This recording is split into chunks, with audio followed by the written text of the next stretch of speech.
camera goes to war. Each day it records the courage and heroism of our troops in battle.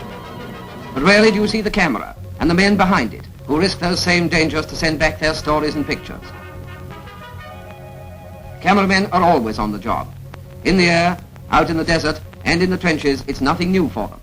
In the last war, they set up their cameras 60 yards from the German front line. The man in the tin hat and bow tie is D.W. Griffiths, responsible for that silent epic, The Birth of a Nation.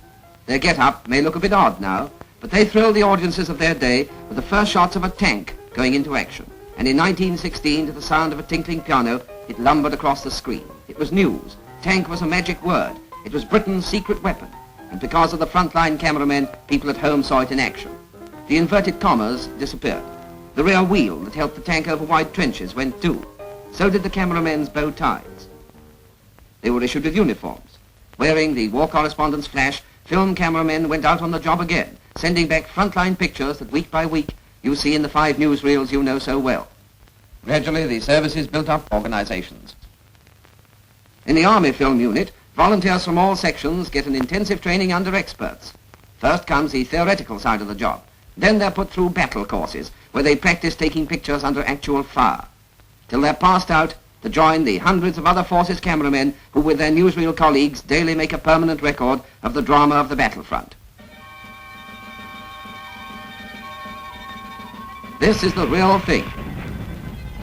Side by side, they brought back the story of that great raid on Vargsa. Early morning saw the first combined operation by cameramen in this war, an historic occasion. In every kind of light they worked, at dusk and at dawn, from midnight to midday to bring back these perfect pictures. You're in the thick of the fight with our assault squads as the cameraman finds what cover he can under a low wall. He contrasts the smoothness of a destroyer sailing on snow, it seems, with flames that melt the snow all round.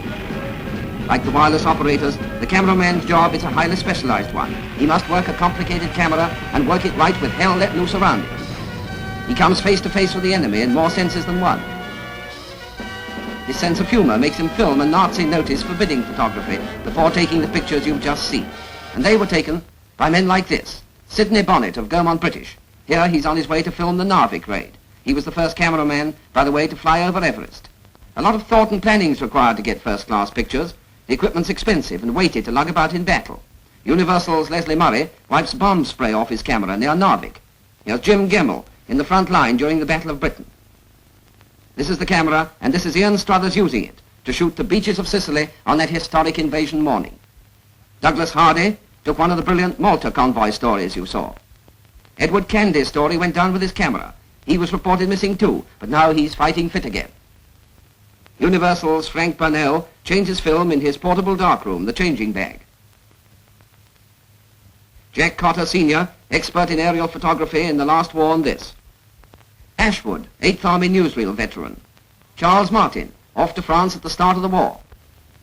Subsequently, he went to Dunkirk to record for history the miracle evacuation of 1940.